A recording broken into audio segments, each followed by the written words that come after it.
Nuestro invitado de hoy es madrileño, licenciado en Filosofía y Letras y en Ciencias Religiosas, sacerdote desde el año 2002 y desde el año 2008 director del Colegio Salesiano San Juan Bosco de Puertollano. Dicen de él que es un hombre bueno, sencillo y muy religioso.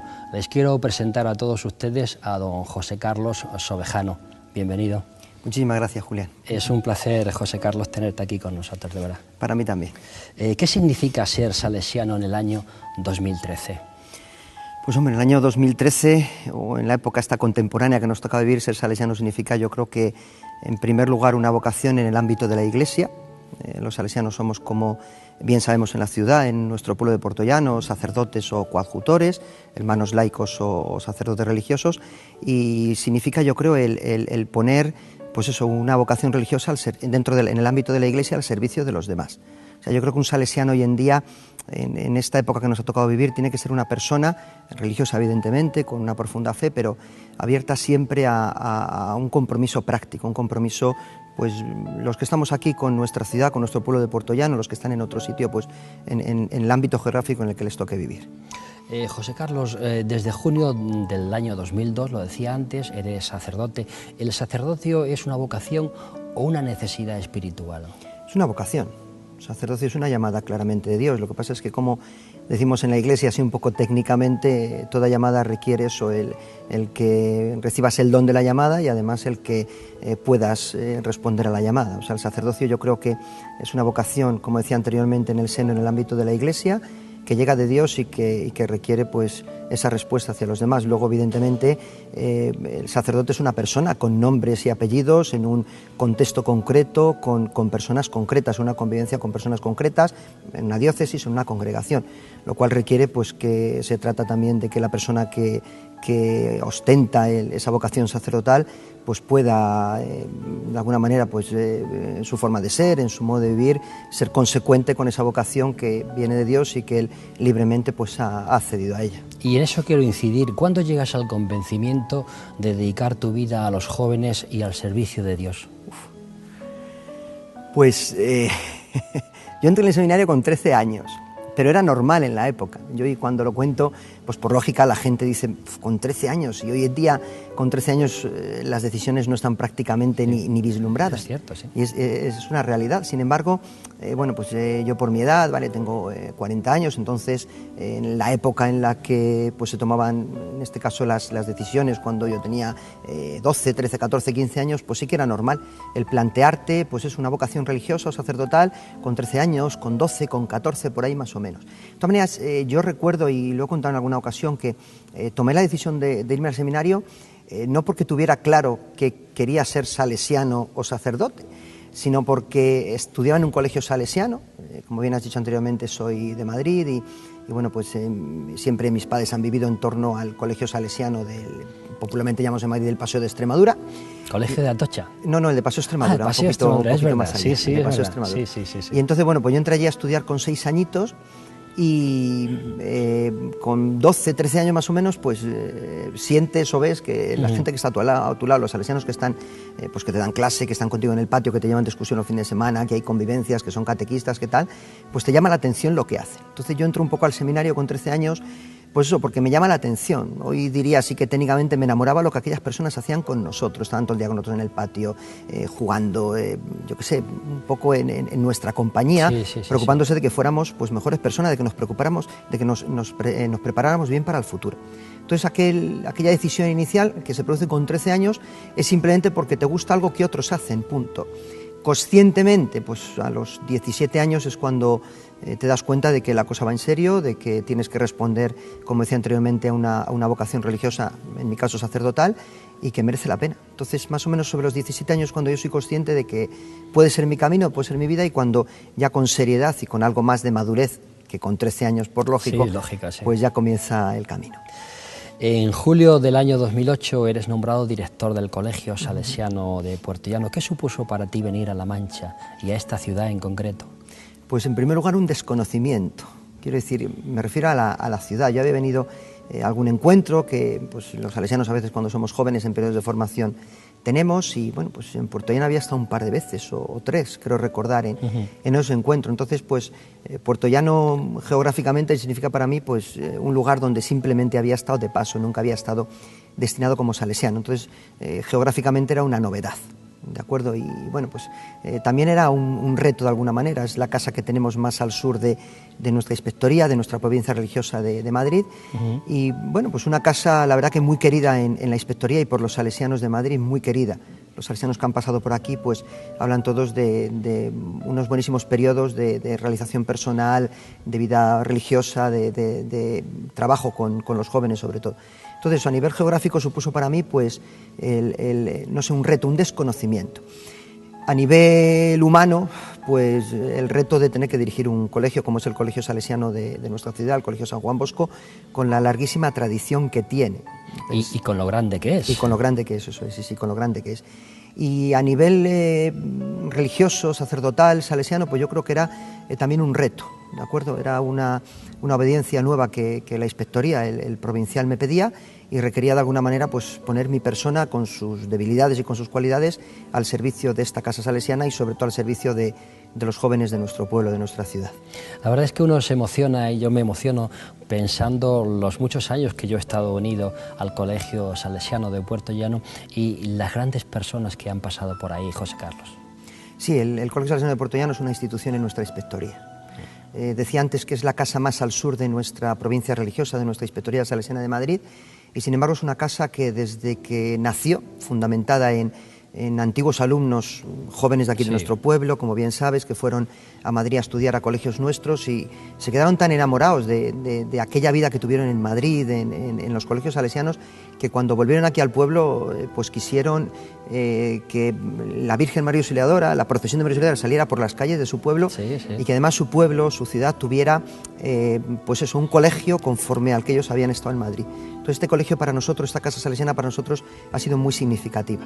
Yo creo que nuestros superiores han apostado siempre por el personal de esta casa, de este colegio, porque de alguna manera el servicio que se hace en nuestro pueblo es muy importante, es muy significativo para un gran sector de juventud y sobre todo pues porque en el fondo es una presencia de iglesia. Con estos casi ¿no? 60 años que cumple ahora, el cincuentenario se llevó a cabo y se celebró en el año 2003, con lo cual estamos ahora mismo en los 60 años. Entonces, ciertamente es una casa con muchísima tradición salesiana, que la congregación nuestra de los salesianos ha apostado por ella con personal, con medios, con recursos, y que ha estado al servicio de nuestros ciudadanos y que Dios quiera que esté durante muchísimos años más en este servicio. Que así sea, que así sea. ¿Qué importancia han tenido los jóvenes en el origen de la congregación salesiana? Pues han sido, yo me atrevería a decir que el cimiento. O sea, una persona como San Juan Bosco, un sacerdote turinés, allá por el siglo XIX, en su vocación sacerdotal, no olvidemos que San Juan Bosco se ordenó como sacerdote en una diócesis, la diócesis de Turín, en un ambiente diocesano. Sin embargo, él comienza a darse cuenta de que en el Turín de esa época, lógico, la revolución industrial del siglo XIX, pues muchísimos jóvenes están en la calle prácticamente tirados. Muchos huérfanos, sin familia, sin padre, sin madre, sin un oficio, ya no digamos sin una formación humana o cristiana, que don Bosco se ocupó mucho de ella, pero sin un oficio. Entonces, don Bosco comenzó con aquellos chavales y con aquellos jóvenes a trabajar, concretamente, a preocuparse por ellos, a preocuparse de que por la mañana pudieran ir a un trabajo digno con una camisa limpia o planchada, o al menos cosida, a preocuparse de que incluso luego posteriormente no solamente tuvieran una cama, un hogar, sino que además pues tuvieran una escuela, de ahí el origen salesiano en las escuelas de formación profesional y la altísima importancia que tienen para nosotros. Entonces, de que tuvieran una escuela, una formación profesional, unos talleres donde formarse. Yo me atrevería a decir que don Bosco no sería nada y el origen de la congregación salesiana no sería nada sin su misión fundamental, que son los jóvenes, y que los jóvenes de alguna manera de aquella época y de hoy en día pues tienen una presencia importante en la vida y en las casas de los salesianos.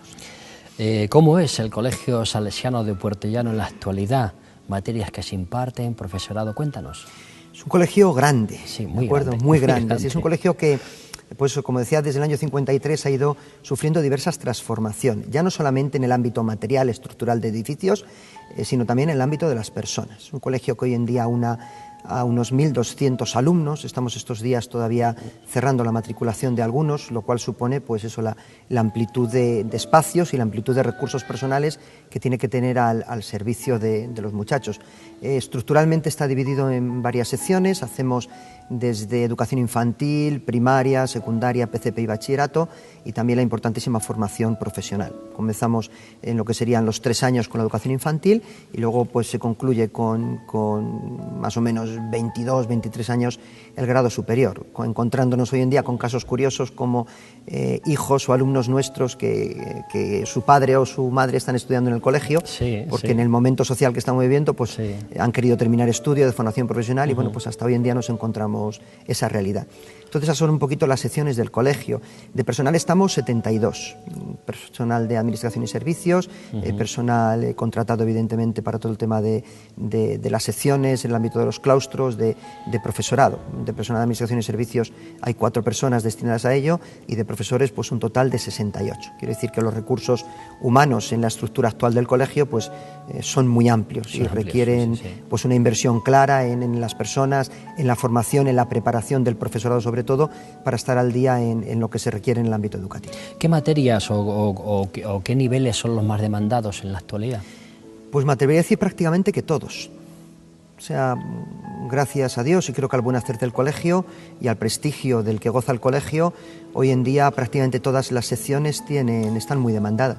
Comenzamos por educación infantil con su ratio de 30 alumnos por aula y hasta arriba prácticamente, primaria lo mismo, secundaria pues prácticamente lo mismo.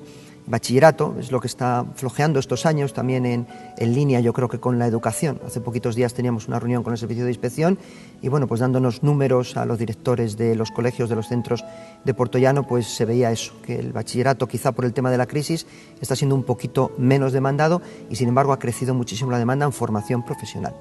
Y luego pues un servicio también que hacemos a muchos jóvenes con los programas de cualificación profesional inicial, donde jóvenes pues que por la razón que sea les querrían abandonar lo que sería la enseñanza reglada en secundaria, encuentran una salida yo creo que muy buena para sacar su título de secundaria y además prepararse un poquito para el ámbito de la formación profesional. La formación profesional siempre fue una formación de excelencia en el Colegio Salesiano.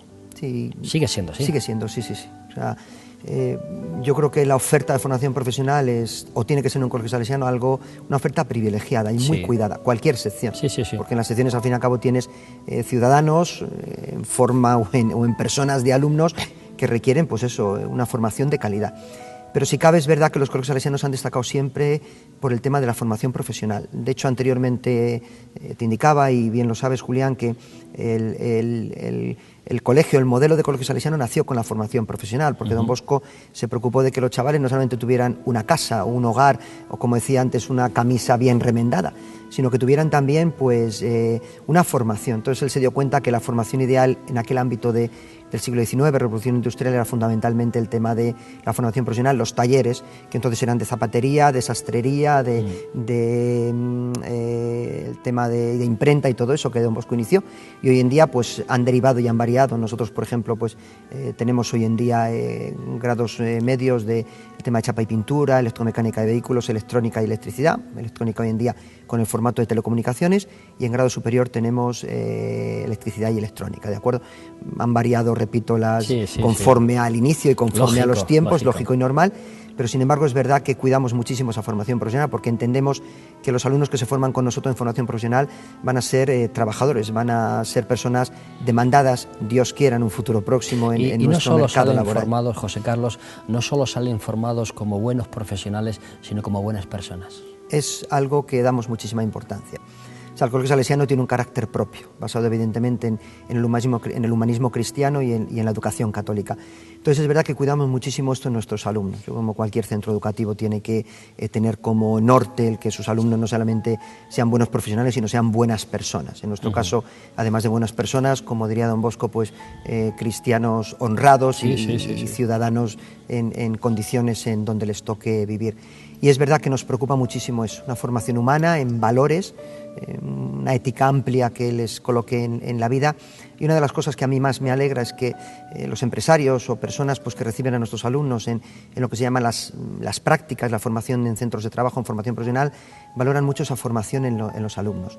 O sea, no solamente que tengan su formación académica, importantísimo para desarrollarse en el ámbito profesional que tengan necesidad, sino sobre todo el que humanamente sean personas de fiar, el que sean ciudadanos en condiciones, que puedan ponerse detrás en un andamio, puedan ponerse en una empresa o puedan ponerse detrás de una mesa pues a atender a personas y que lo hagan con una alta cualificación humana y también basados en principios o en valores éticos.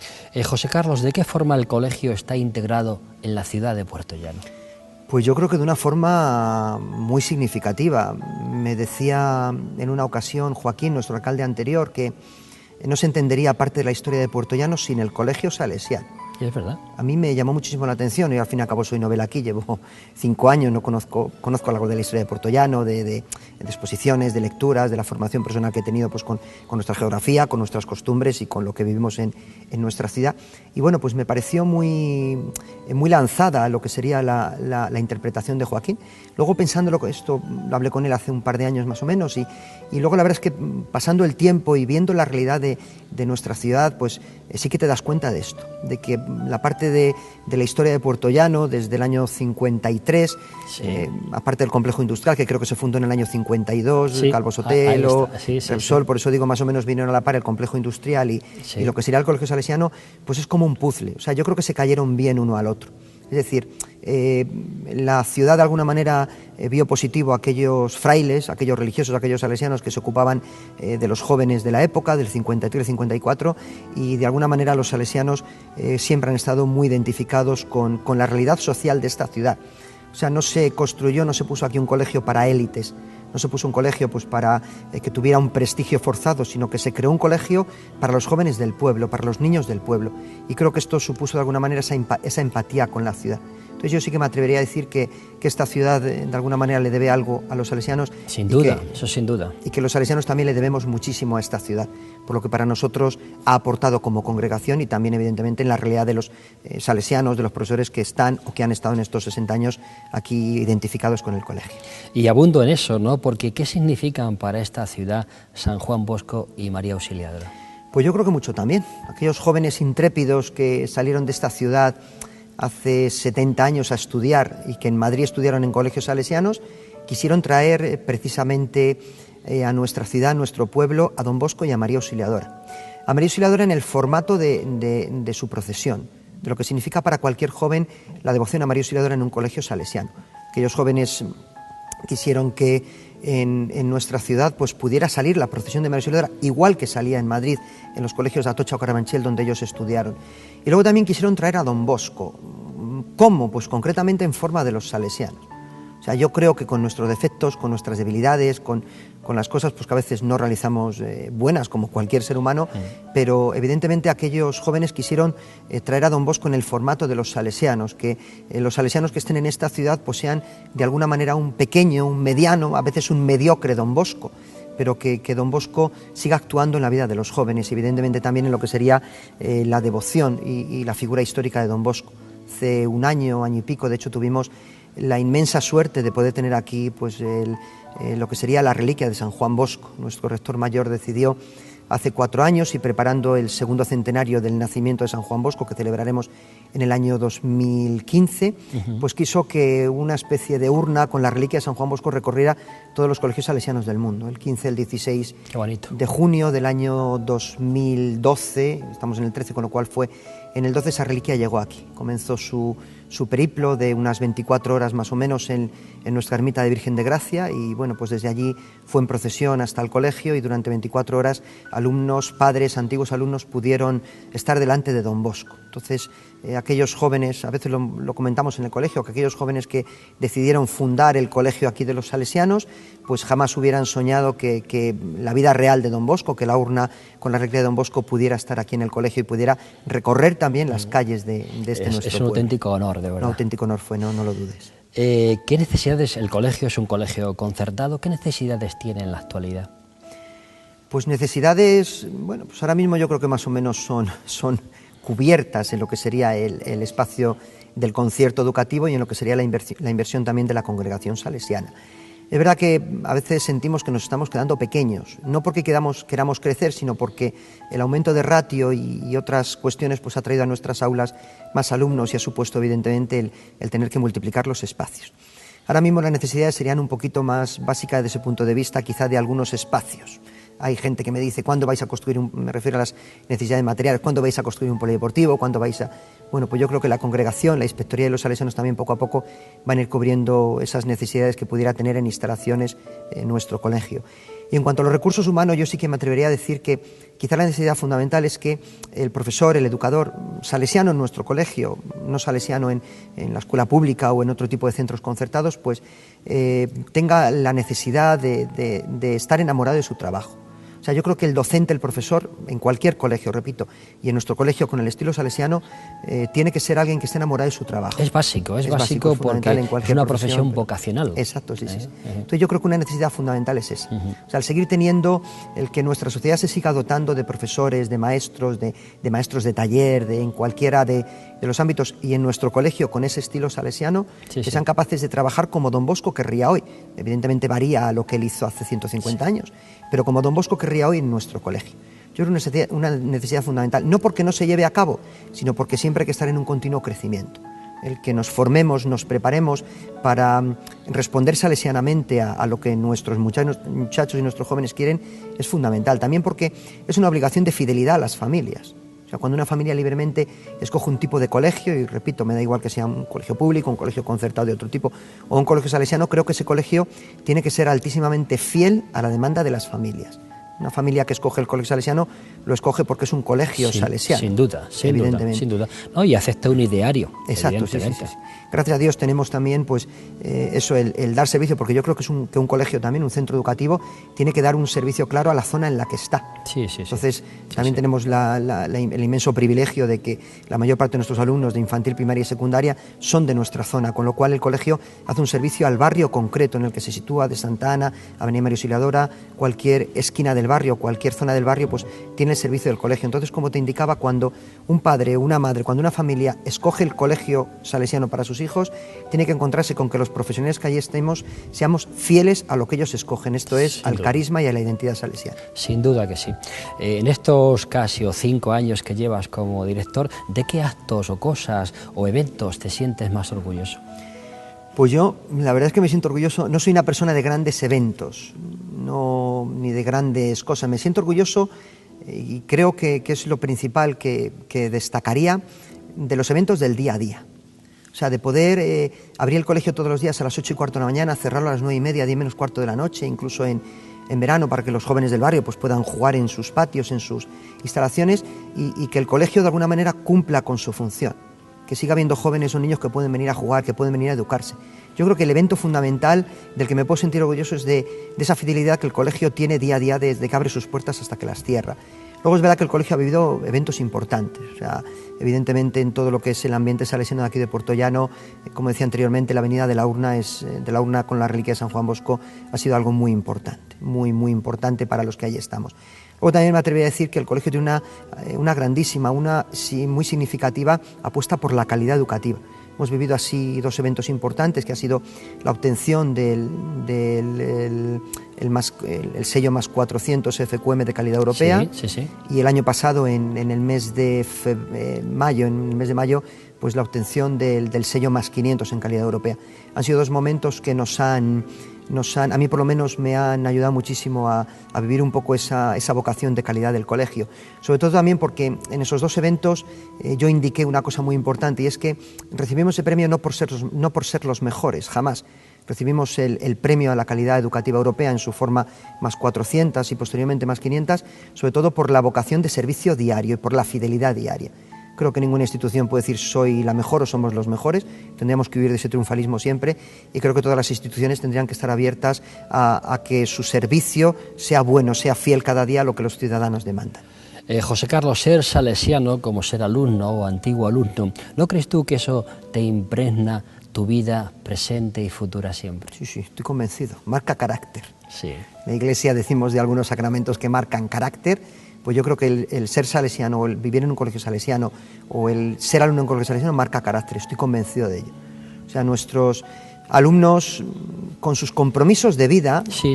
Y bueno, pues algunos serán compromisos cristianos, otros no, unos sociales y cívicos y otros no, pero nuestros alumnos con sus compromisos de vida creo que salen muy marcados. Quizá el estilo salesiano, la familiaridad, la amorevolesa que dirá don Bosco, el cariño que un ambiente salesiano tiene que tener hacia sus muchachos y sus jóvenes, marca muchísimo en la vida de los jóvenes o de los niños que se educan en nuestros colegios. Se nota mucho, se palpa mucho una persona que ha estudiado o que es alumno o trabaja en un colegio salesiano a otra que no lo es. Sí, yo estoy convencido de ello, mucha gente me lo dice. De hecho, a veces aparecen antiguos alumnos por el colegio y a lo mejor llevan 10, 15 años viviendo en otras ciudades y vienen casualmente pues un fin de semana y te encuentras con personas que yo les he visto hasta vidriarse los ojos, hasta emocionarse cuando te piden que les enseñes y abres una puerta y abres un taller y abres el teatro y abres la iglesia y abres las aulas y te hablan de que han sido los mejores años de su vida y de que eso de alguna manera les ha imprimido. Me encuentro a veces antiguos alumnos que dicen, yo ahora estoy haciendo de salesiano con mis hijos.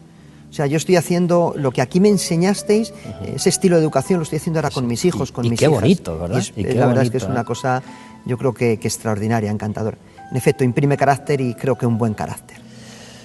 Llegado este momento, saben ustedes que solemos lanzar un test de personalidad a nuestros invitados. Por consiguiente, don José Carlos Ovejano, si estás preparado, yo comienzo. Pues habrá que estar preparado. Primera pregunta dice así, defínete como persona. Defínete como persona, pues me atrevería a decir que soy una persona del montón. Quiero decir, una persona normal y corriente, una persona sencilla. No busco grandes cosas en la vida, sino ser fiel a mi vocación, ser fiel al espíritu de servicio que un salesiano tiene que tener y que un educador, un profesor tiene que tener y tiene que hacer gala de él. Yo soy una persona del día a día, te decía anteriormente que no soy una persona de grandes eventos. Intento ser fiel en lo que me toca hacer cada día, con todos los esfuerzos que supone, y creo que eso, pues personalmente, a mí por lo menos me hace sentirme orgulloso. Defínete como profesional de la docencia, por ejemplo.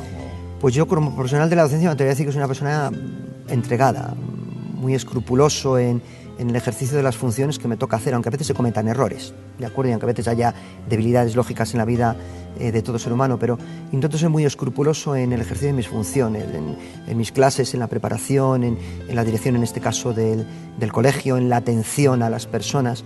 Yo creo que es algo que también me puede definir como persona, repito, con los fallos y errores que se puedan cometer, pero sí que intento tener un espíritu de servicio en mi profesionalidad, que esté siempre a tiro de las personas a las que les haga falta, que los padres o los alumnos del colegio pues me tengan siempre ahí como referente, pues eso, educativo para sus hijos y también para poder pues echar una mano cuando haya problemas, cuando haya situaciones delicadas o un simple abrazo, un simple empujón hacia adelante, pues cuando las cosas vayan bien. ¿Cuál es tu color preferido? El amarillo, de siempre. Fíjate que en el teatro es tabú, ¿verdad? Para los actores, ¿verdad? ¿No? Yo, sin embargo, de chiquitito, tampoco sé por qué, pero siempre ha sido el amarillo mi color preferido. Es un color bonito, ¿eh? ¿Cuál es tu fruta preferida? Mi fruta preferida, pues me gustan mucho las frutas tropicales. El kiwi, todo ese tipo de frutas, quizá por el alto contenido de agua que tienen y la frescura. Sí. En verano como habitualmente bastante fruta, pero en verano, por ejemplo, sí que todo el tema de las frutas tropicales me gusta. Las que están al alcance de los bolsillos, claro, pues sí que me gustan bastante. ¿Qué tipo de sabor te agrada? Pues me gusta más el sabor dulce que el salado, normalmente. Es un sabor que me agrada. ¿Eres galgo, que dicen por aquí? Aquí en portugués decimos eso, que eres un galgo. Pues yo sería un poquito galgo en eso, sí.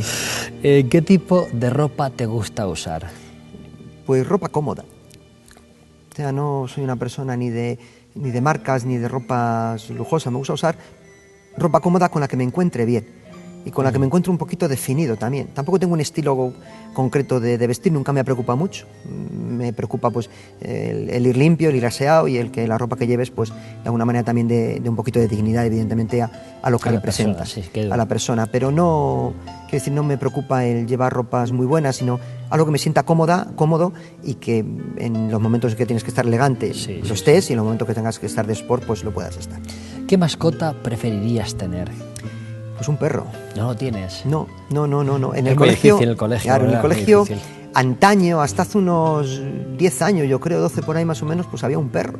Y de hecho ahora Los alumnos que son mayores, cuando eran chiquititos, lo recuerdan, que allí en el jardín del colegio había un perro que por las noches se soltaba por las instalaciones, para evitar robos y otras cuestiones. Murió el último perro y hasta hoy el colegio no ha vuelto a tener perro, y es harto difícil poder tener un perro en el colegio. Pero yo, sin embargo, la verdad es que soy un amante de los animales, me encantan muchísimo los animales. Yo soy de los que voy por la calle y si veo a un perro le chisto, voy a tocarlo enseguida. Sí, la verdad es que no me importa, y me gustan muchísimo los perros. Y no me importaría tenerlo de mascota, aunque eficaz o efectivamente es imposible que lo tenga como mascota. ¿Tu mejor virtud? Mejor virtud. Bueno, yo creo que también eso es algo que los demás tienen que un poquillo opinar, ¿de acuerdo? Cuando se habla de virtudes. A veces el ser humano reconoce mucho mejor sus vicios, sus debilidades, que sus virtudes. Yo, como virtud, así en lo que puedo conocer de mi persona, pues creo que soy una persona paciente y dialogante. O sea, opto más por el diálogo y por la paciencia que por el enfrentamiento. Esas son virtudes. Intento solucionar, pues eso, los conflictos que pueda haber con un diálogo, con una llamada telefónica a tiempo, con una nota a tiempo, con una carta a tiempo, Intento, pues eso, que las personas que están a mi alrededor, pues cuando surgen conflictos, sepan llevarlos a través del diálogo. Y en un colegio surgen muchísimos conflictos continuamente, e intentamos solucionar las cosas a través del diálogo, a través del perdón o a través de la paciencia y de la escucha. Eso quizá podrían ser algunas de ellas, aunque repito que a veces conocemos más nuestros defectos, vicios, que nuestras virtudes. ¿Tu peor defecto? Mi peor defecto, pues soy una persona muy ordenada, escrupulosamente ordenada. Y a veces quien ve el despacho, pues dice, ¿quién lo diría? Porque día a día se acumulan tantas cosas en el despacho que vas sumando papeles, de cosas, llamadas que realizar, cosas que solucionar. Y entonces es verdad que en ocasiones el orden no lo llevo como me gustaría llevarlo, pero personalmente soy una persona muy ordenada. Me molesta muchísimo el desorden en las cosas que tienes, en las instalaciones, que en este caso a mí me toca ser responsable de ellas, y además en lo que sería el día a día del trabajo. O sea, intento ser muy ordenado, y eso a veces entiendo que es un peor defecto, porque a la gente que está a mi alrededor puedo desquiciarla, entre comillas, a veces con el escrúpulo del orden, de que las cosas estén ya cuando tienen que estar. En ese sentido, pues se puede convertir, por un lado puede ser una virtud, pero se puede convertir en algo desquiciante para las personas que están a tu alrededor. ¿Tu comida favorita? Mi comida favorita, pues reconozco que de siempre, no es porque ahora viva en La Mancha, pero siempre me han gustado mucho las migas, de siempre. Que están muy buenas, ¿eh? Sí, es evidente. Mi madre es castellano-manchega, es de Talavera de la Reina, entonces allí también hay mucha tradición. En mi casa de siempre se han comido mucho las migas, y bueno, pues reconozco que las migas, las gachas, ese tipo de comidas que aquí pues tenemos también en La Mancha, aunque luego son propias de todos los lados, cada lado con sus variantes y con sus cuestiones, pero un buen plato de migas o un buen queso manchego también, pues, también, pues, se me abre uno el apetito, José Carlos. Un libro, pues El Principito. Qué buen libro, de verdad. Me obligaron a leerlo en quinto de EGB, los que hemos estudiado la EGB. Y con 10 años reconozco que no lo comprendí, pero había que hacer un trabajo allí en el Colegio de los Salesianos de Paso, Extremadura. El profesor de quinto de EGB de lengua, pues todos los años nos mandaba a leer a los de quinto El Principito y hacer un trabajo. Yo hice el trabajo, luego el libro volvió a caer en mis manos con 18, 19 años. Además, tengo el mismo ejemplar que entonces me compraron mis padres en el colegio. Mantengo el mismo ejemplar. Con 18 años, un día, pues trasteando entre los libros que tenía, pues lo vi, lo recuperé, dije, voy a leérmelo, y es cuando realmente entendí El Principito. Fíjate que sigue estando vigente. Estando vigente, sí. Es increíble. Tengo que reconocer que más o menos cada 2 o 3 años me releo El Principito. Me parece una sabiduría muy... Un libro profundo, con muchísima profundidad, pero una sabiduría muy al alcance de la vida de cualquier persona. Una película. Una película. Pues una película que les pongo a veces a mis alumnos, La lista de Schindler. Es excelente. Me interesa mucho por superarlo, todo lo que pasó en el tema del Holocausto, de la Segunda Guerra Mundial, y bueno, pues es una película que cayó en mis manos, que el libro se titula El arca de Schindler, no La lista de Schindler. Cayó en mis manos, y luego pues tuve la oportunidad de ver la película, además en cine. Es una película que me impactó, me impresionó. Está muy muchísimo. Bien hecha, Spielberg ahí, yo creo que... Fue un maestro. Realmente yo creo que fue un maestro total. Me impresionó muchísimo la película, por lo que tiene de carga simbólica, y sobre todo por lo que tiene de que seamos capaces de pasar una época real, histórica, en la vida de nuestra Europa del siglo XX, y de sobrepasar esa época. Yo creo que tendría que ser algo de cabecera de alguna manera, que los valores precisamente que hay se destacan, y la película, aunque es dramática, pero tiene también unos valores muy claros por parte del empresario Slinder, por parte de las personas que le ayudaron, por parte de cómo los judíos fueron capaces de vivir ese holocausto, de vivir en esos campos de concentración, que no se pierdan nunca. Esos valores, repito, de ayuda, de echar una mano unos a otros, de sacar la cara unos por otros, que esos valores no se pierdan y que los vicios que ahí presentó en forma de la terrible guerra, del terrible holocausto, pues tampoco se vuelvan a repetir. Un actor y una actriz. Un actor y una actriz, pues tengo que decirte que no sigo mucho el cine. Ahora mismo no sería capaz de identificar mucho. No te preocupes, no pasa nada. Claro. Igual te pasa lo mismo con la siguiente pregunta. Un político. Un político, no lo sé. Como nombre no podría poner. Sí que diría que un político es aquel que es honrado en su trabajo.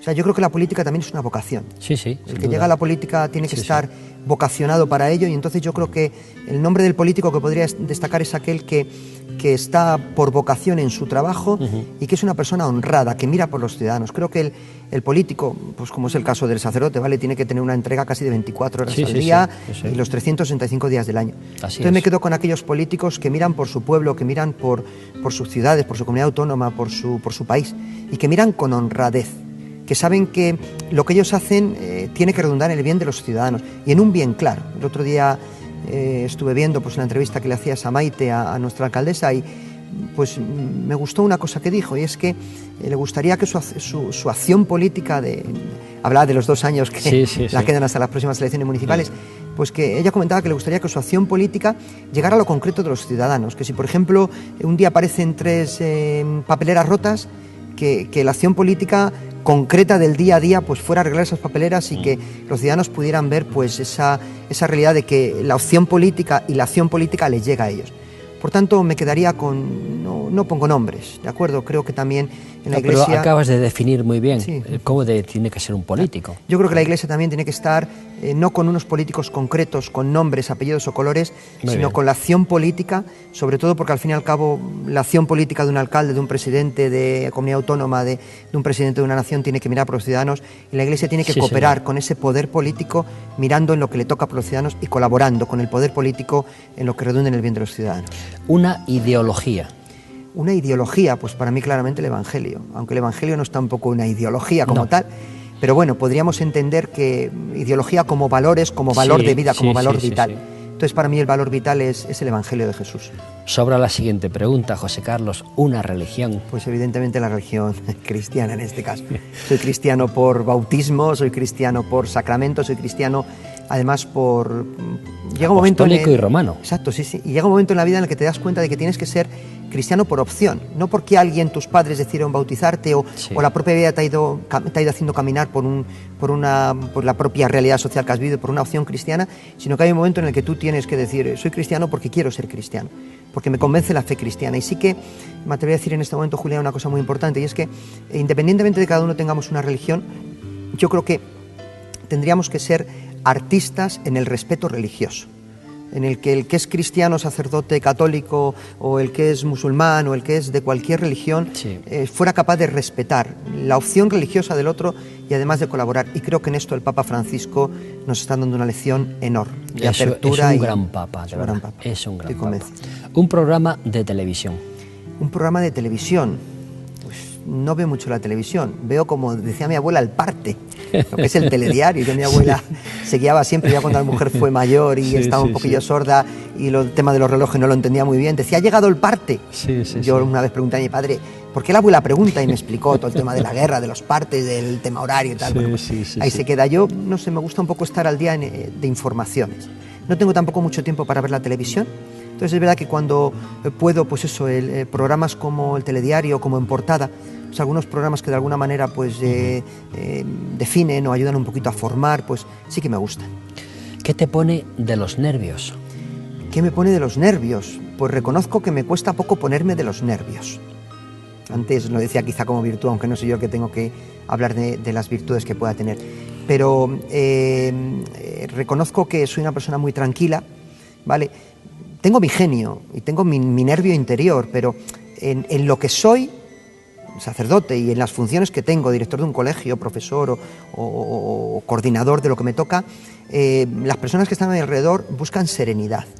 O sea, que en los problemas diarios estés que en los grandes problemas des serenidad.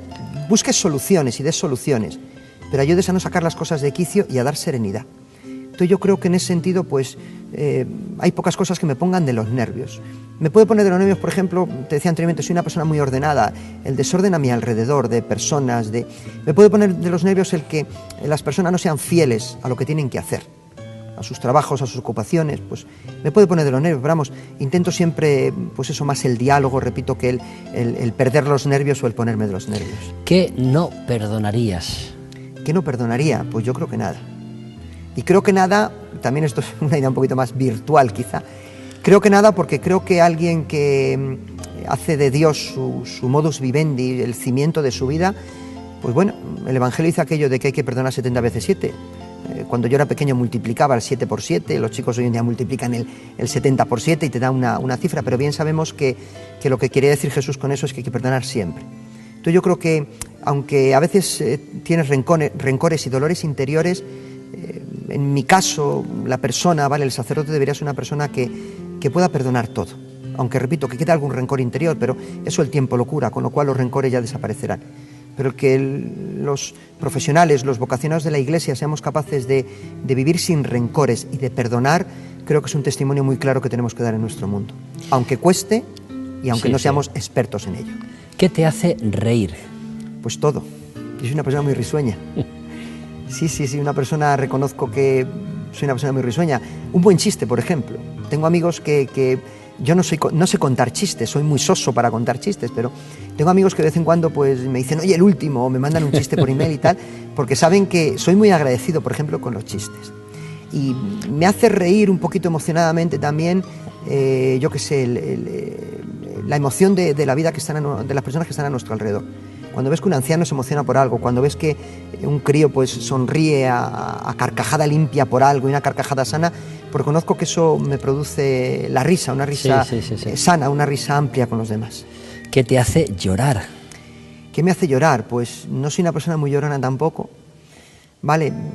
No soy una persona, pues eso, que fácilmente acuda al llanto, que mi persona me lo permita, quizá por esa serenidad que anteriormente he indicado a la que me obligo y que tengo que vivir.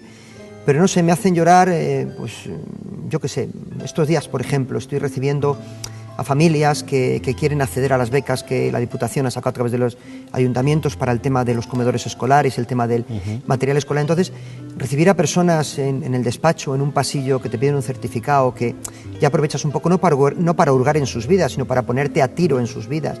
¿Cómo estáis? ¿Cómo no? Pues...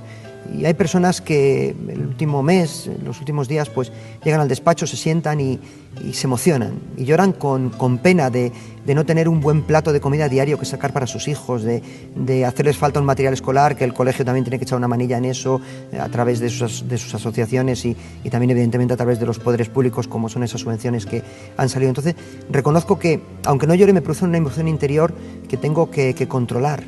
O sea, a veces estoy hablando con personas y me gustaría llorar con ellas, me gustaría estar a su lado y poder soltar una lágrima. Repito, por esa serenidad, pues me obligan a hacerlo, pero cuando alguien ves que sufre a tu alrededor y que sufre de verdad, a mí me produce emoción y me produce incluso llanto. ¿Cómo reaccionas cuando te provocan? Pues intento reaccionar con mucho dominio de mí mismo. No siempre lo consigo, pero lo intento.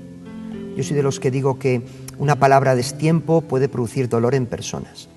Y a lo mejor el que te provoca está diciendo una palabra a destiempo. A lo mejor el que te provoca, pues eso, te está provocando sin pensar realmente lo que está diciendo. Entonces en ese momento pues considero que esas personas requieren no una provocación, porque si no pues el conflicto puede engordar, sino que requieren una palabra cercana, una palabra a veces de pedir perdón o una palabra de reconocimiento a la persona. Luego ya pues serás capaz con esa persona de ver lo que ha fallado, quién ha fallado, lo que ha sucedido.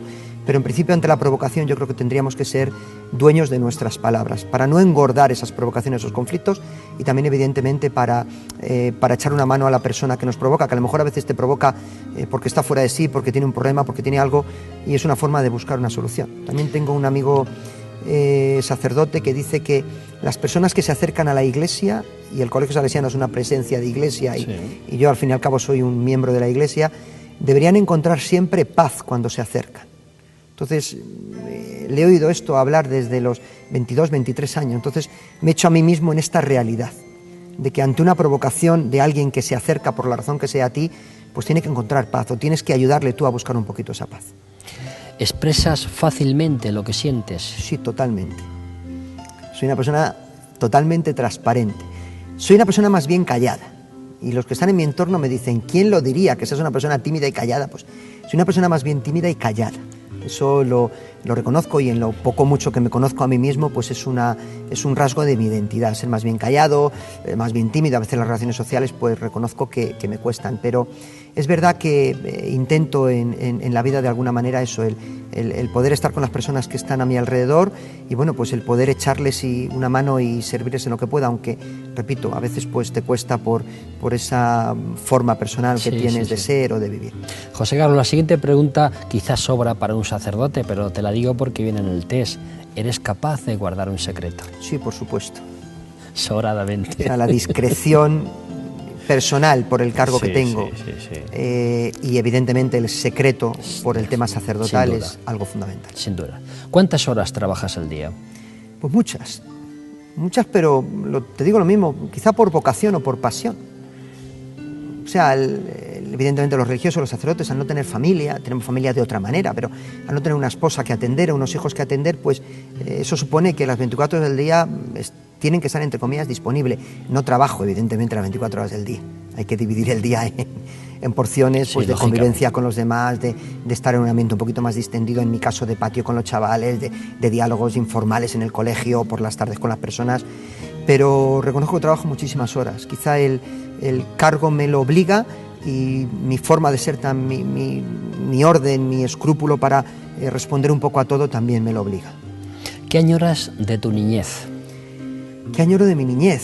Pues me atrevería a decir que un ambiente de hogar, en un sentido bueno. Yo recuerdo pues los domingos por la tarde, pues a veces en el salón, en el cuarto de estar de casa, haciendo a veces deberes yo por un lado, mi hermana por otro, mi padre allí pues trasteando, haciendo cosas, mi madre lo mismo, esa mesilla de un esquinazo o esa mesa camilla que se enciende con una luz amarilla, la televisión puesta de fondo que a veces nadie la escucha, y esos momentos de hogar. Yo soy una persona muy hogareña, muy hogareña. Entonces yo de mi niñez valoro muchísimo eso, el hogar que mis padres crearon, un hogar de familia, de cariño, de preocupación, como cualquier padre, total por nosotros. Recuerdo también, pues mis abuelos han estado siempre muy cercanos con nuestra vida familiar. En mi casa mis abuelos han sido elementos fundamentales también pues para nuestra educación, para el cariño, para el equilibrio familiar. Y recuerdo a veces llegar del colegio a las 5:30 de la tarde y en invierno tener mi abuela pues las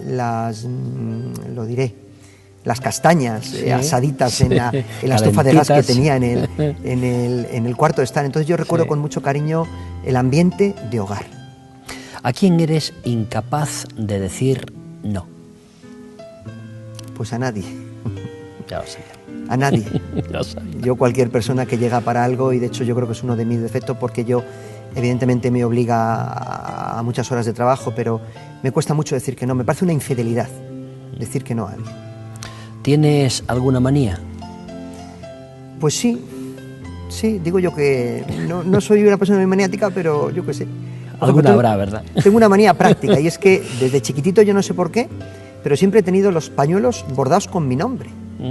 Y entonces mi madre sabe que cada 2-3 años pues me renueva los pañuelos, porque ya se van evidentemente estropeando y rompiendo, y ya sabe ella que me gusta que estén bordados. Entonces se los lleva a una amiga de la familia que me pone el nombre y apellido. Es una manía tonta, y de hecho no cojo un pañuelo si no está, fíjate qué tontería, pero no cojo un pañuelo si no está bordado. Eso a nivel práctico, así de indumentaria, como digo yo, es una manía que tengo. Luego otras manías, pues no, se las tendré, pero no soy una persona especialmente maniática. Un lugar para vivir. Un lugar para vivir, pues yo creo que el lugar en el que se vive. O sea, para mí, Puerto Llano, en este momento, estoy destinado aquí, es un lugar para vivir. De hecho, hice aquí lo que no había hecho nunca. El padrón, yo lo había mantenido siempre en casa de mis padres, allí en Madrid.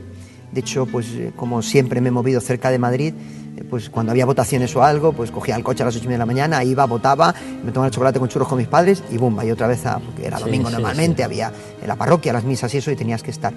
pero cuando llegué aquí a Puertollano, sobre todo por el cargo con el que vine destinado, pues fui consciente de que tenía que hacerme alguien del pueblo. O sea, que aunque estamos de paso, porque en la vida religiosa, en la vida de la Iglesia, el tema de la obediencia, hoy aquí, mañana allí, pues es algo que funciona con discreción, pero también con naturalidad. Pero sí que fui consciente cuando llegué aquí, lo he intentado en otro sitio donde he estado, el ser alguien de aquí. O sea, que la gente no me viera alguien de paso, el que la gente pudiera decir, pues, no es de Puertollano, pero es de Puertollano. Entonces, para mí el lugar para vivir ahora mismo es Puertollano, con sus realidades, con sus carencias, con sus bondades, pero para mí es el lugar donde, en este caso, a mí me toca estar. Reconozco que soy una persona feliz en el sitio donde estoy, con todos los problemas que tenga que afrontar, pero soy una persona feliz, y aquí en Puertollano, pues, es una persona muy feliz. He sido y, vamos, lo soy todavía, evidentemente. Entonces, un lugar para vivir es el lugar en el que estás, y en este caso, para mí, Puertollano. ¿Atrevido, conformista o rebelde? Pues siempre he sido un poquito rebelde, de siempre. Aunque no lo haya exteriorizado, por lo que te decía anteriormente, que soy una persona más bien tímida y a veces más bien callada, pero siempre soy una persona rebelde. Yo a mis alumnos de bachillerato les digo que tienen que pensar. O sea, tienen que tener la rebeldía para pensar, para no quedarse con lo primero que oyen en la prensa o un adulto, sino que tienen que sacar de alguna manera de sí mismo, de su propio raciocinio, la capacidad de pensar, de interpretar. Entonces yo me atrevería a decir que soy una persona, pues eso, rebelde en ese sentido. Claro, rebelde sabiendo dónde debes ser rebelde, ¿vale? Decía Unamuno que el que a los 25 años es rebelde no tiene corazón, y el que a los 50 años es rebelde no tiene cabeza. Según vas poco a poco afrontando la vida, pues te das cuenta de que esa rebeldía tiene que estar tamizada y equilibrada con lo que te toca. Soy una persona conformista, sobre todo cuando veo que algunas decisiones pueden hacer daño a los demás. Entonces sí que me exijo ser conformista y pido a mi entorno que sean conformistas. Y soy una persona atrevida, reconozco que soy una persona muy lanzada, ¿vale? Es verdad que luego la edad y las funciones que tienes te obligan a equilibrar ese atrevimiento y ese ser lanzado con las disposiciones que tienes a tu alrededor.